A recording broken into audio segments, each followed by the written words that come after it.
My sister-in-law suddenly installed 4 air conditioners in the house where I live with my mother. I thanked her, but I was curious where the money came from.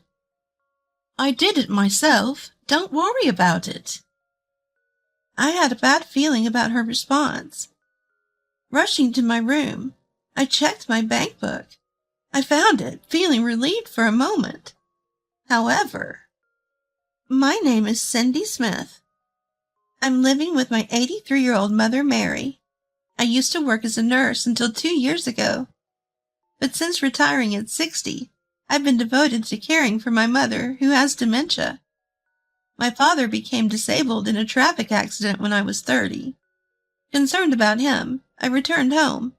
Before I knew it, I missed the opportunity to marry as I was busy with work and caring for him, realizing that everyone around me was married. My older brother married early and had 3 children. My nieces and nephews would often come to play at our home and were very attached to me. I didn't feel lonely because I treated them like my own children. Perhaps that's one of the reasons why I remained single for life. My father passed away 7 years ago from pneumonia. Moreover, my brother died from illness 4 years ago too. Therefore, my mother developed dementia due to the loneliness. Cindy, when will you wake up? It's already morning. Mom, it's only 2 a.m. in the morning. Let's sleep a little more. Lately, I was frequently woken up in the middle of the night, and I was beginning to feel a little tired from caring for my mother. One day the doorbell rang. Cindy, you have bags under your eyes. Eat this and cheer up. The person who brought me a gift and said this was Susan, my brother's wife who lives nearby. Even after my brother's death, she would occasionally visit us and keep my mother company. While she didn't help with the caregiving, she allowed me a break to do housework while she was there, which was very appreciated. If you need anything, let me know. My kids have all their own families now, so I'm free. Thank you, Susan. I was truly grateful to Susan. Cindy?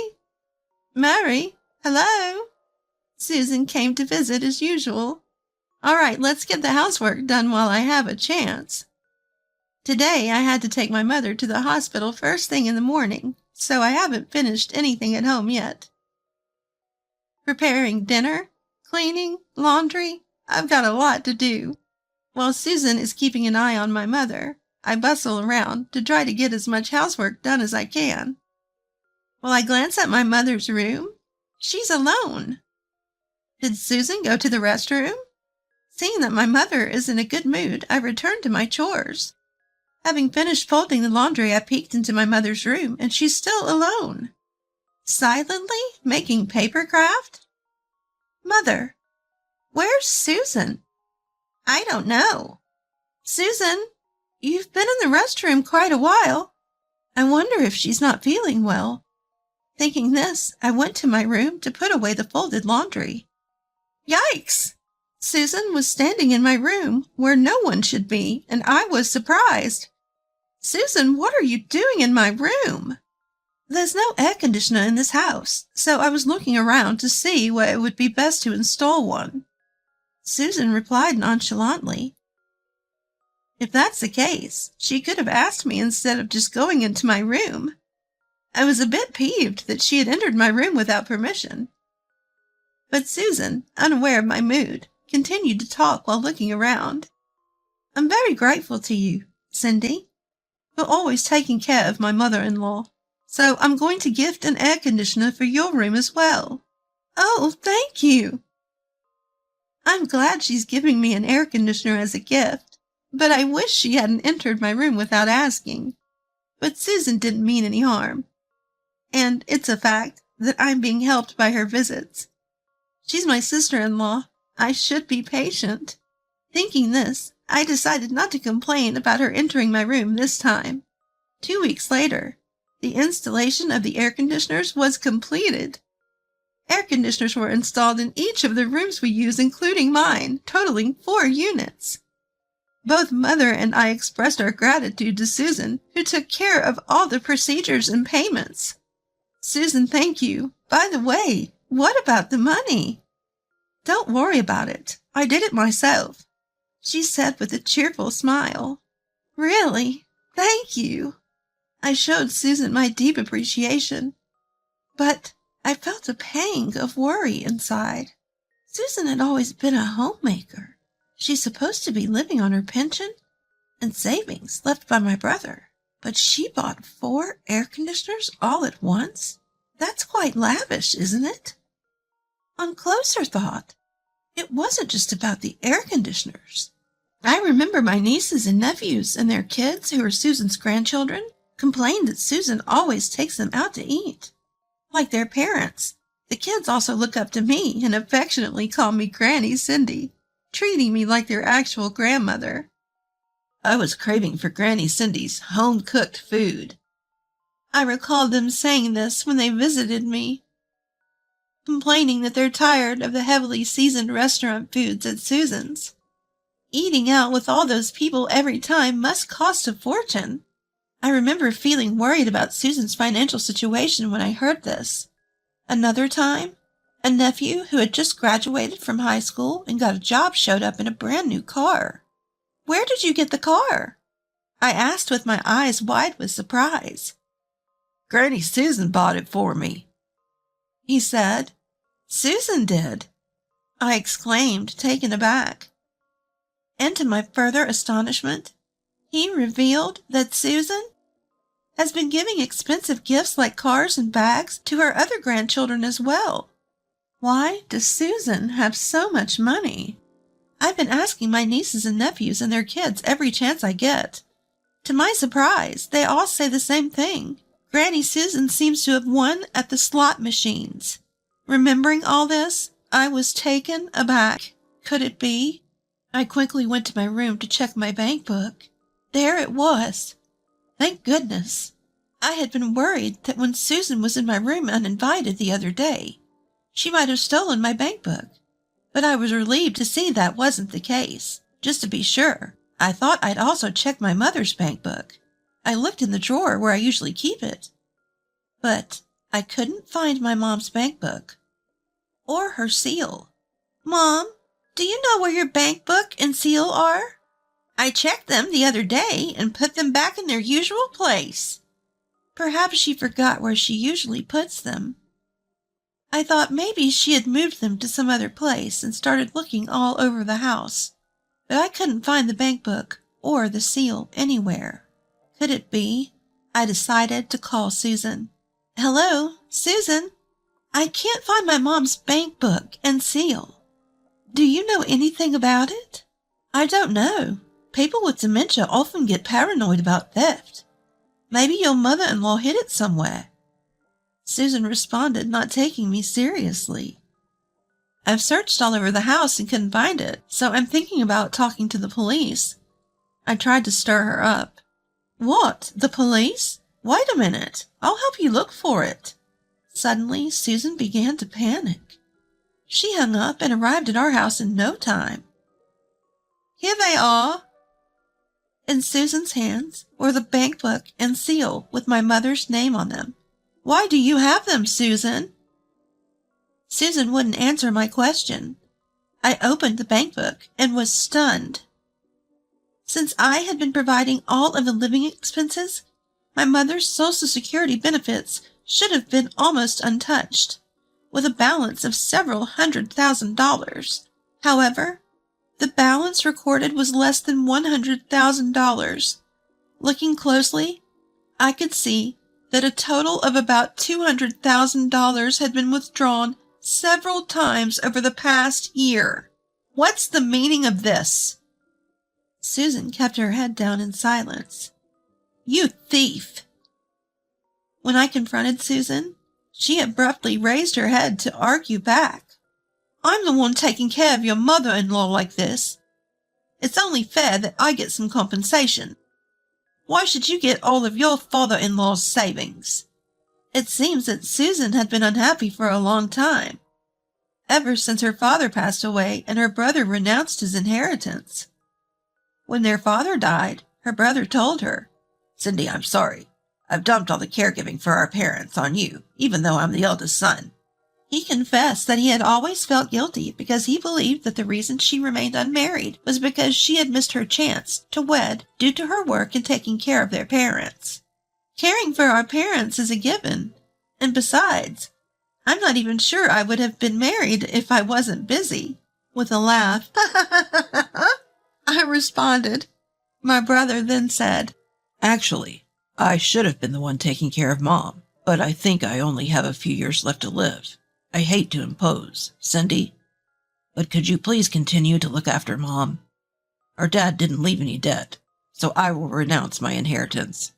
Please use my share for Mom's care and living expenses." At that time, her brother was in stage 3 of lung cancer and was repeatedly hospitalized. "Thank you. I'll take care of Mom. You should focus on your treatment. You have to stay healthy because you still have to take care of your grandchildren." And so that's how her brother ended up renouncing his inheritance.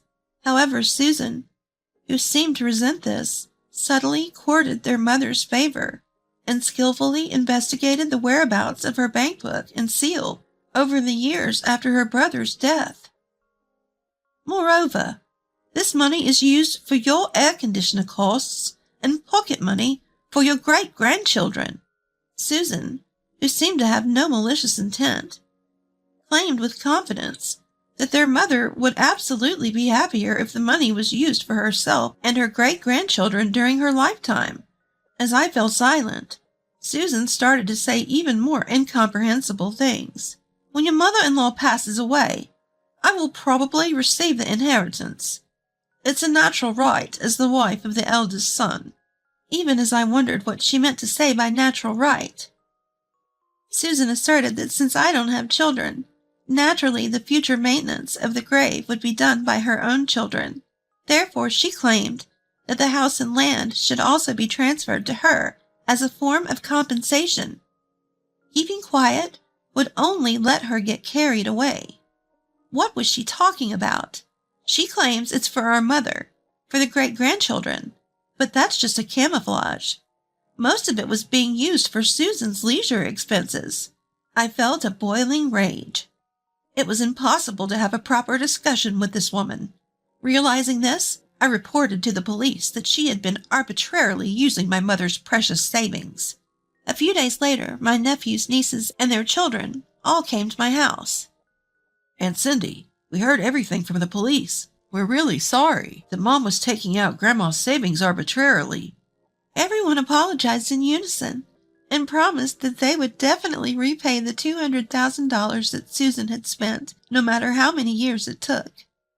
Susan insisted that we shouldn't hesitate to buy the car, that we'll pay back the cost, even if it takes some time. Even the child of my adult nephew bowed deeply to me. It seems they're all genuinely reflecting. But the audacity of it all! Normally, winning enough money at slots to buy multiple cars is absurd, don't you think? You're all lacking a little common sense. I pointed out to my nephews and nieces who didn't question the wealth of their mother, Susan. They all nodded in embarrassment and bowed their heads again. "What does Susan say about all this?" They exchanged glances and replied with an apologetic tone. "Mom is being stubborn about it. But Auntie, we promise we'll take responsibility." How astounding Susan could be when her children and grandchildren were here bowing their heads. No matter how much I detest Susan, I cannot fully despise her. However, these kids seem to genuinely reflect and have a long life ahead of them, even though it's due to their lack of common sense. It's too pitiful to be tied down by debts. This incident should have been a lesson in life. With that in mind, I told them, "You don't need to pay back the $200,000 that Susan spent. I'll withdraw the theft report as well. But remember this incident, and grow up to be sensible adults, okay?" They all nodded earnestly. I continued further. "In return for not paying the money back, even after Susan's death, none of her assets will be given to any of you." I made my point clear, and none of them opposed or showed any unpleasant expressions. We documented this in a written agreement and received their signatures. Once the agreement was completed, the child of my nephew muttered, "Cindy, we're really sorry. Can we still come over for dinner?" "Of course. Make sure you have plenty of talks with your grandmother. She's always happy to see her grandchildren and great-grandchildren." We all smiled. These kids will be all right. They should grow into fine adults, using their mistakes as a stepping stone. That night, I drafted my will. Until now, being childless, I had intended to bequeath my estate to my dear nephews and nieces who love me. But I decided against it, and instead will donate it to a welfare organization. Even though those kids were good, I couldn't get myself involved with them about their money matters. Then, half a year later, "Mom, how are you doing?" "Who are you?"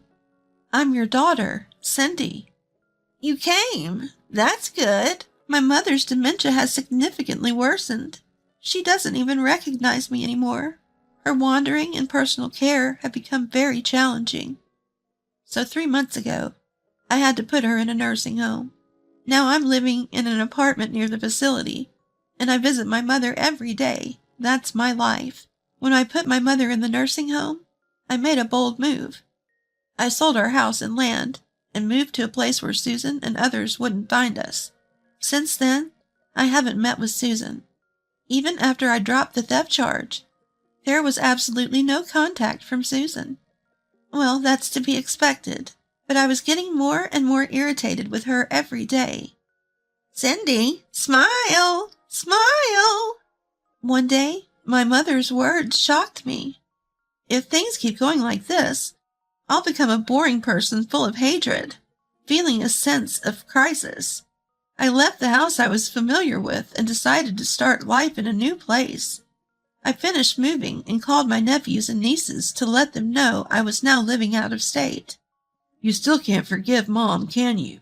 To be frank, I don't want to meet or get involved with Susan ever again. Even when my mother passes away, sorry, but I won't contact you guys. "I understand. I'm truly sorry for causing you so much distress. We all loved your beef stew, Aunt Cindy. We wish you a happiness from afar."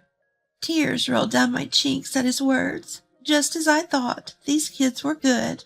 I want to see these kids again. It might be inconsiderate, but if Susan passes away before me, I want them to eat my beef stew again someday. I thought about that while watching the sunset. "Mom, I'll come again." "Cindy, you had a good smile today." At my mother's words, my heart lightens. With some time freed up since placing my mother in the care facility, I started taking walks along the local riverbank every morning and evening. The vast sky envelops me. Caring for my father, working as a nurse, caring for my mother, I've dedicated my years to serving others, sparing no time to gaze at the sky or feel the wind. I don't regret it, of course, but I wonder if I had taken a little more time for myself, could I have led a different life? As I watched a bird take flight against the wind, I thought so. "Today you had a good smile." I remember the words my mother, who doesn't even remember what happened 30 minutes ago, said to me. That's right, because the me of that time is here.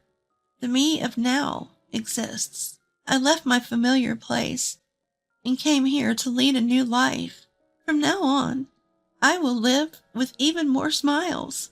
The bird from earlier is freely enjoying itself up in the sky.